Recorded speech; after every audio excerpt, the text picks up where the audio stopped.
Greetings and salutations. It is I, Mr. Nothing, the museum curator of the weird and the strange and the host who might be a ghost. Welcome back to Around the Weird, a booktube channel where I talk about all manner of unusual literature that I have trekked across an elf and orc-filled landscape to find. Today I wanted to talk about a new series, a sort of read-along that I will be starting, where I talk about a specific book that focuses on elves and orcs and wizards and mysterious rings of power. I am talking about the Lord of the Rings series by J.R.R. Tolkien. Yeah. I am using the 50th anniversary 1-volume edition. So this edition has a prologue, sort of an introduction to the book. Book 1, Book 2, Book 3, Book 4, Book 5, Book 6, which encompasses the trilogy. It has appendices, which include a timeline of the events of the book, but also what happened in the First and Second Age. It has family trees for some of the characters. And it has an index, and let's see, what else does it have here? It has, oh yeah, elf language stuff. It's very unusual, but yeah, it has a lot of stuff that'll help me as I read this for the very first time. Yeah, like I said in my TBR video that I have never read the Lord of the Rings series. Young Mr. Nothing in high school was like, I should probably get around to reading this. But I took one look at like this, and I decided it was too hefty, and I didn't like fantasy enough to justify reading it. And so like I put it off for as long as possible, and I'm reading it now. So I'm going to be able to, like, you know, make my way through what some people consider to be the greatest piece of fantasy ever written. And I'll be able to talk about my thoughts on it and, like, whether or not I guess I was justified in not reading it in high school. So, yeah, I do want to be able to talk about that. A little note on this read-along. So this will be divided into 7 parts. Because the introduction here states that the series was intended to be a 6-parter, sort of like Book 1 of Fellowship, Book 2 of Fellowship, Book 3 of Two Towers, Book 4 of Two Towers, Book 5 of Return of the King, Book 6 of Return of the King. So that's probably how I'll do it, and then there will be a 7th video stating which I'll do a big old analysis of the the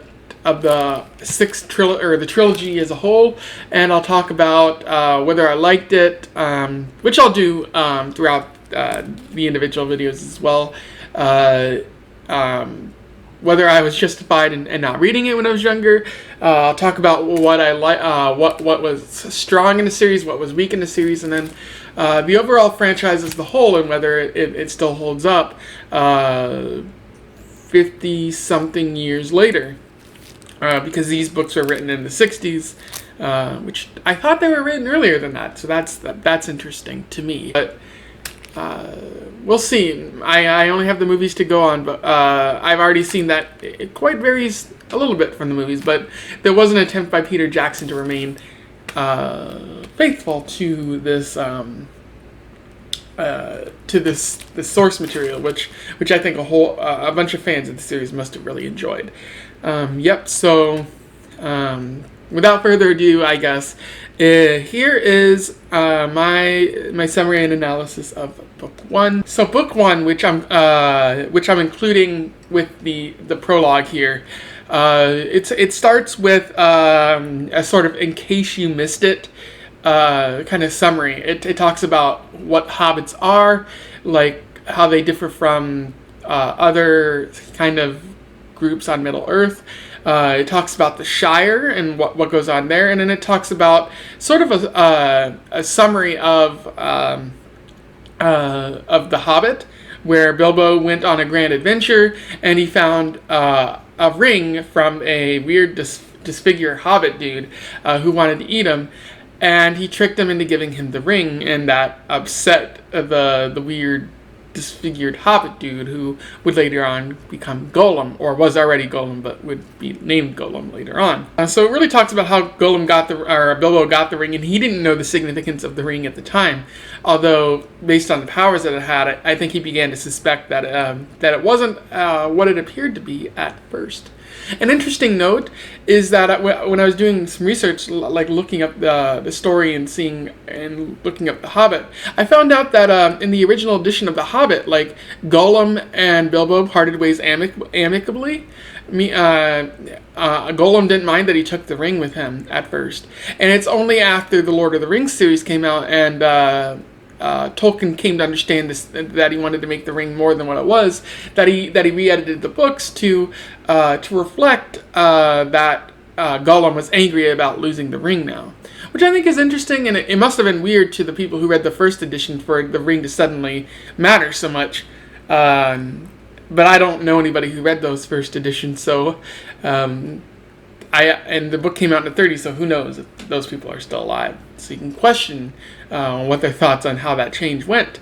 But anyways, so that's the prologue there, which I think is good for people like me who haven't read The Hobbit. Probably should have read The Hobbit first, but so that's pretty much it. And then the main story starts with Bilbo's 111th birthday party. He's lived longer than many hobbits have, and he stayed younger for some mysterious reason.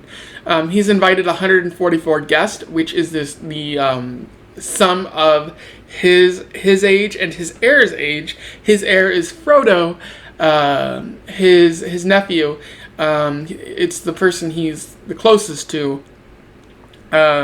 And Frodo knows a little about the ring, but he doesn't know too much about it. He's mostly like ignorant of Bilbo's past and a lot of Middle-earth history, as I don't think he's left the Shire in the 33 years that he's been alive.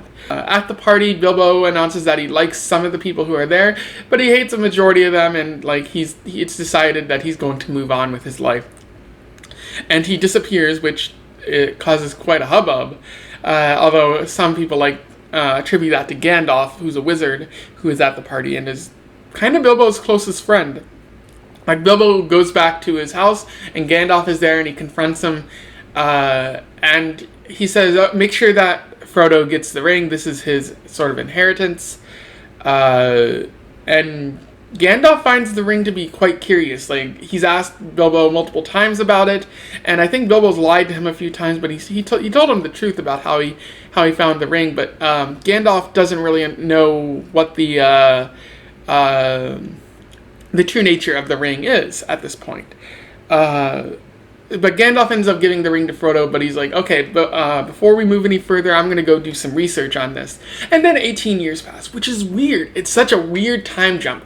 What is Gandalf doing in those 18 years? I really hope that further books explain what goes on in that time jump, because I don't know, and it's really weird. Like Gandalf could have came back earlier, presumably, and figured out what was going on with the ring and the forces gathering around it, but it doesn't really seem like that's explained in the first book. Gandalf comes back 18 years later, and they take a look at the ring, and they place it by the fire, and it shows the classic one ring thing: one ring to rule them all, one ring to bind them, so forth and so on. So Frodo learns that the ring belonged to Sauron, and that Sauron is pretty much trying to reclaim it at this point. And Gandalf is like, we have to absolutely destroy the ring. And Frodo's like, well, I wish this hadn't happened in my time. And Gandalf's like, yeah, so does everybody, buddy. And Frodo is kind of resistant to taking this adventure because it sounds dangerous, and I'm right there with Frodo. I wouldn't want to go on like a dangerous adventure to a deadly volcano in the middle of enemy territory either. Frodo sets forth on this adventure with his friend Samwise Gamgee. Samwise is a very friendly dude, and he seems really eager to please people to the point where he acts like a servant for some reason. I don't really know why. Like, he's friends with Frodo. I don't know what he gets out of the friendship, because Frodo gets a lot, because Samwise is always willing to help. But what does Samwise get out of it? Does he just get pleasure of company? Because that's weird. Like, what kind of person enjoys the company of another person alone? Like, it's weird. Anyways, there's also Merry and Pippin, who are kind of zany characters, and they put the entire company in danger at a lot of times. But I guess the more the merrier. There are constant, like, they eventually realize that there are black riders on their trail, so they have to hide. They enter a mysterious forest where a tree tries to eat Merry or Pippin, and luckily they are saved by a man named Tom Bombadil, who is mysterious and is constantly singing in rhyme, and I want to beat him up. Not really beat him up, but like he's very annoying. He kind of derails the story. Like he does provide some sense of protection for the hobbits, which is very lucky. But at the same time, he also puts on the ring, and like it doesn't affect him at all. And I have many questions about that. It seems like Tom Bombadil is a god of some sorts. I wonder if there are any religions that are based on worshiping Tom Bombadil. That's my question. So Tom is unaffected by the ring. My friend Lucas over at Bits of Lit tells me that's probably explained later, but I have questions about it now. Eventually, the group makes their way to the Prancing Pony, where they meet a man named Strider, who seems to know a lot about Frodo and the ring. Strider eventually reveals his name to be Aragorn, son of Arathorn, which sounds important, but I don't know anything about that right now, excluding the movies. Like, I know in the movies he's important, but in the books, like, he's just some punk dude who they encounter on their quest. So yeah, book 1 ends with them fleeing, trying to make their way to some unknown location at this time. Where is Gandalf? We don't really know at this point. They're fleeing the Black Riders, and they're crossing a ford, a river, when a mysterious rush of water saves them, and Frodo, I think, kind of passes out or something like that. Frodo is constantly passing out, and he's very weak, and there's not a lot of strength to him. And I have to wonder, like, is he constantly being saved by other people? Because that's not a very good protagonist, in my opinion. Like, there needs to be at least some point where he's able to save his own life, which I have yet to see here. But I'm willing to wait for the next couple books to see how that goes. So in terms of analysis, like, one, I enjoyed this book. Like, I feel like it was a good introduction, even if there were some parts that were left kind of weak, in my opinion. Given this is the first half of Fellowship of the Ring, but I'm still treating it like 6 books, just to put it in manageable chunks. One thing that I absolutely love is that right from the start, Sauron and the Ring are made to seem important. Like, Sauron is this deadly force that is amassing, like, troops over the course of Middle-earth. Like, you hear these rumors of things that are changing, that darkness beginning to form, and it seems deadly and important and serious, and I like how Tolkien does that. And the Ring is immediately made important because, like, Gandalf is like, discovers that it's the One Ring and is like, okay, we have to go destroy this as soon as possible, or bad things are going to happen. So, like, you get the sense that the Ring is important and has weird powers that can make you turn invisible, which I think is cool. Because Tolkien does that, like, you get a sense of how important this quest is for the group, and yeah, like also Gandalf at one point says like, I don't like Frodo asked him to hold on to the ring, and Gandalf's like, no, absolutely not. If I hold on to the ring, it might, like, I'm a wizard, and that could just be deadly for everyone. So, you see the corrupting power of the ring there, which I think is a good bit of writing from Tolkien.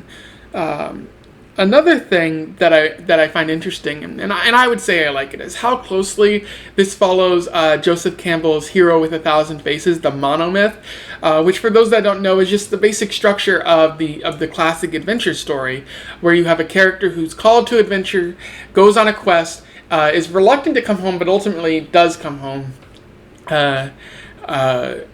I'll put a link in the description to the idea of the monomyth, but it's worth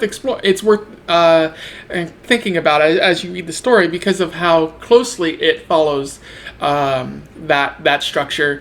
The Hobbit also closely followed that structure, which is interesting given that that came out before Joseph Campbell wrote his Hero with a Thousand Faces, and Lord of the Rings came out after. But since every story pretty much follows that same pattern. Yeah, like I guess it doesn't matter when each came out. Specifically in this story, you are seeing the call to adventure, because it's the introduction, where Frodo is told, like, you have to go on this journey. And like most protagonists, he's reluctant at first because it's dangerous and it's scary. And I think that's what makes, because Tolkien is following, I think that makes Frodo very relatable. Like he doesn't want this darkness to come over the land during his time in Middle Earth, and like that's what I would be like too. Like I don't want to, I don't want to have to face this evil. I would very much hope if it showed up maybe after I was dead or something like that. And there's another part where Frodo's like, I wish I had never come in contact with this ring. And that's very relatable. Specifically he says, I wish I had never seen the ring. Why did it come to me? Why was I chosen? Such questions cannot be answered, said Gandalf. You may be sure that it was not for any merit that others do not possess, not for power or wisdom at any rate. But you have been chosen, and you must therefore use such strength and heart and wits as you have. And I think that's an important passage, or an important part right there, a section, where Frodo's like, why was I picked? I'm kind of just a hobbit. And Gandalf's like, well, yeah, like, you may not be smart or powerful or strong enough as you think you should be. And like, there may be others who are more talented than you who could easily do this. But you were chosen. The adventure was placed upon you, and you have to do this. Because in a way, it might just be destiny for Frodo. Which I think is great and really gets at the hero with a thousand faces. Like, it wasn't their choice to go on this adventure most of the time, but they were called to adventure. But it's interesting because I looked at the hero with a thousand faces on Wikipedia, and the examples that it gives are from Lord of the Rings and Star Wars. So I was right in my belief that it did follow, like, the Lord of the Rings does follow it so closely. I will say some things that I don't like is that Tom Bombadil is an interesting character, but he undermines the story. Not only that, he kind of he derails the story. Like, the hobbits show up in the forest, and here he is just singing and like prancing about, and it's like, don't you have a ring to destroy? Like, I'm not clear what his motives are, and I'm not sure if he ever shows up in his story again after they leave, and I'm not even sure what the purpose of of what he was like. What was his purpose of existing in the story? I don't know, and it doesn't seem like Tolkien knows as well. In the comments below, tell me if Bombadil ever shows up again. But again, I think he undermines the story because Gandalf was saying that like, the One Ring is a corrupting force, and it could very much destroy people and make them do evil things. And here's Tom Bombadil, like, puts on the ring and nothing happens. And it's like, weren't you just saying, like, not even 50 pages ago that this ring was dangerous? And now you're showing me almost right away that it's not as dangerous as you said it was. And I feel like that undermines the entire story. Like, if Bombadil had showed up much later, maybe he would be an exception to the rule. But he shows up immediately, and it's very weird, and Tolkien could have his entire story could have fell apart. But luckily, Bombadil doesn't show up for long, and like, I guess he's kind of hoping you forget about it by the time they get to Mount Doom. But yeah, I will say, like, Bombadil, weird character. I'm glad the movies just exclude him completely. I will also say it's kind of a boring introduction. Not a lot happens for the 215 pages that take up book one. There are. It's sort of like islands in the middle of like a boring introduction, which I get that, like, Tolkien has to take the time to set up his story and introduce the background and introduce like the world. But it still takes forever, and like, as I said, like, when I was younger in high school, I avoided this story, and like, I'm not sure I would have made it through Fellowship of the Ring in high school because of how long it takes the story to set up. I would have just grown bored and been like, fine, next story, please. And I think that's more on Tolkien than anything else. Like, but it's also the nature of fantasy. It takes a while to set up the world, and like, I don't know how you navigate fantasy in a way that you make it exciting right away without sacrificing some of that world building. And I think that's an important question to consider in fantasy in general. If you have any comments about fantasy and that world building aspect, leave them below. I'd love to hear your take on it. And there's another issue that I have with the story, in that, why is Gandalf gone for so long? There's a massive time jump between the end of the party and when the story starts, and it's 18 years, and that's a long time. Like, Sauron is amassing troops in that time. He's building up his evil army, and he's getting ready to basically reclaim the ring. But why does it take 18 years for that to happen? Like, Gandalf is sort of wasting precious time, and like, how does it take 18 years to figure all this out? Like, surely this is public knowledge, unless like the people who originally, like, although 3,000 years have passed since like the end of the Second Age, where Sauron was defeated, so I guess it's kind of understandable. Like, a lot of information is lost, but Elrond is still alive. Surely Gandalf knows Elrond, and he can ask him questions about that. Like, especially if he suspects the ring is still around. Elrond would take it seriously, right? But I don't know who Elrond is right now. So, yeah, so, like, I guess I don't know who Elrond is. And, yeah, but still, like, 18 years is too long, and, like, Gandalf is missing. I hope he has a good reason. Yeah, and so that's the end of my analysis for book one. Overall, I will say, like, it was a good introduction. I can see why people like the Lord of the Rings series. I am looking forward to the second half of Fellowship, book 2, which I will have in the next couple days, a review out of that. If you're reading along with me, make sure that you just finish book 2 then, or the second half of Fellowship. If you have any comments about something that I said, or simply want to tell me that I am wrong about Lord of the Rings, feel free to leave a comment below. I would love to hear from you. Otherwise, don't forget to like, share, and subscribe so that others may read along and join this big old adventure across Middle-earth. In the meantime, I wish you the best of times in your weird and hobbity travels. Farewell.